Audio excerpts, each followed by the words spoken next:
accomplish this. I've got a plan. I can beat this thing. X. Why? Testing dropout in criteria. It's thinking. September 9th, 1999 will always be remembered as one of the great days in gaming history. It was the day that Sega gave us their greatest and what would unfortunately turn out to be their final console, the Sega Dreamcast. My name is Bobby Gaines, and those of you who have been following my channel for even a second know how I feel about the Dreamcast. I've always had one in my room. At times I've actually had 2 or 3 of these consoles as backups. I've actually got one underneath the dresser. Doesn't work so well anymore, so I might pick up another one. The Sega Dreamcast was and still is my favorite gaming console of all time. And I just kind of want to talk about, some of my favorite memories with Sega's ill-fated machine. The Sega Dreamcast has a legacy that can't really be described beyond, or can't be described with just its sales numbers or, just its, basic production.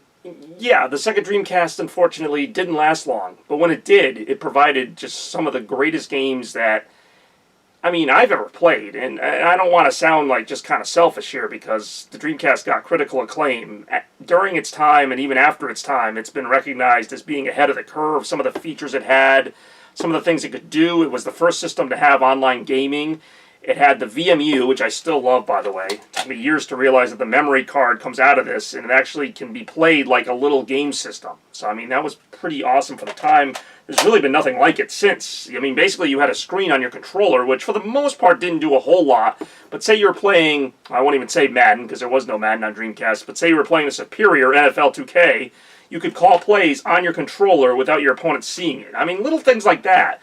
Extremely innovative at the time, and even still not seen today.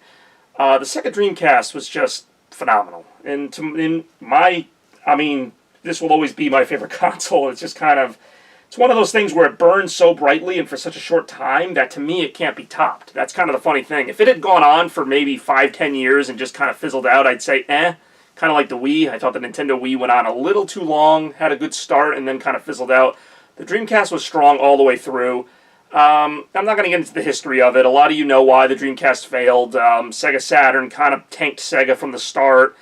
A lot of bad decisions with the Sega Genesis marketing before that. And then, PS2 admittingly coming along and, kind of blowing them out in terms of sales. But, all that being said and done, nothing will ever replace this reaction. What is it? What? Yes, it's time to get back from the year. I don't know how to go. I don't think you expected it now. I don't care. I'll get it. You get all this. Oh my God, then he goes never. Silly. That and that. Oh, you got a game for it? And that, of course, is the reaction to me receiving a Sega Dreamcast, if the audio isn't that great because it's a 20-year-old video. But Christmas 1999, of course, still considered the best Christmas of all time. Opening that gift bag and seeing inside it the old Dreamcast box, and, of course, this game right here, Sonic Adventure for Sega Dreamcast. This is actually the original disc here. This won't even play in my Dreamcast anymore. It's so old and beaten up. I don't know if it'll show up in the video, but there are so many scratches on this thing. But damn it, this was such a thrill to get, this game. Sonic Adventure introduced Sonic to a whole new generation of gamers at that point who might have only known him from the Genesis games. This game is as good as any he's ever had, in my opinion. And I know Sonic Adventure today gets kind of criticized. At the time, it was considered a really good game. Look up those review scores. You'll believe me. But more than Sonic Adventure, they had Soul Calibur, which just had breathtaking graphics for 1999. They had Crazy Taxi, Power Stone, Skies of Arcadia, which I actually still want to get around to playing, and then Shenmue, which, to me, Shenmue is no big deal, but it's got a huge following. It's a really unique game, and that's what the Dreamcast was. More than a graphic powerhouse, more than this or that or the other, it was unique. It had personality. It had games you couldn't get anywhere else. And that is what I miss the most about Sega. That is what really bugs me about them being gone. And really, when I trace back over the years to why I don't play video games as often as I used to, it's because of this. It's because the Dreamcast kind of gave me everything I wanted.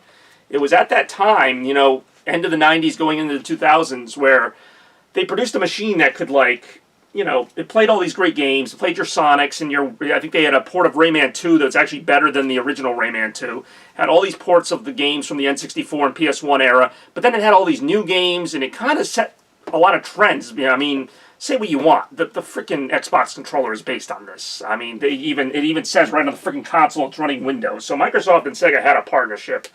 So like I said, Sega still leaves its mark on the gaming industry with the things that it did in the 90s, but particularly the late 90s with online gaming, Phantasy Star Online 2 still having servers up, indie gamers still making games for the Dreamcast. That's right, you can buy new Dreamcast games in 2019.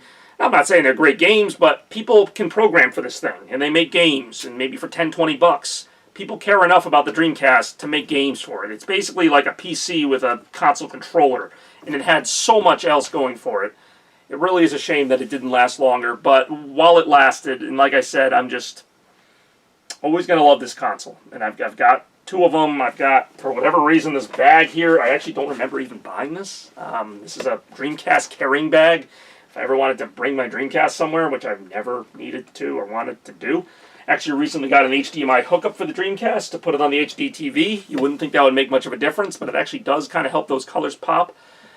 And like I said, you know, I think a lot of gamers can relate to me. When the Dreamcast was they first announced its discontinuation in 2001. At the time, I didn't know what that meant. Like, I thought maybe they would come back with something else. I mean, at this point, Sega had put out, I think, like 4 or 5 consoles in the course of 10 years, it seemed like. So I thought Sega was going to come back. And, of course, we all know they never did. And there were rumors for years, 2003, 2004, and onward, of Dreamcast 2, some kind of successor, 2010, the Sega Ring Edge, all these different things that were just kind of fake, based on patents that Sega had filed in Japan, but they never really turned into anything. But there's a reason why people cling to that hope, and there's a reason why even I still today cling to that hope that Sega would someday come back. But it looks like the closest we're going to get is the Sega Genesis Mini, which, hey, it looks pretty good, actually. But anyway, this isn't the last we'll be hearing about the Dreamcast, of course, as I, celebrate the 20-year anniversary of that amazing day that I received this console. And what else can I say other than long live the Dreamcast? Thank you, Sega, once again, for all the memories. Short-lived as they were. Sega forever. Sega ages. To be this good takes ages. To be this good takes Sega. Also, Sega does what Nintendo don't. I know that's a dated reference, but I still enjoy it. Sega!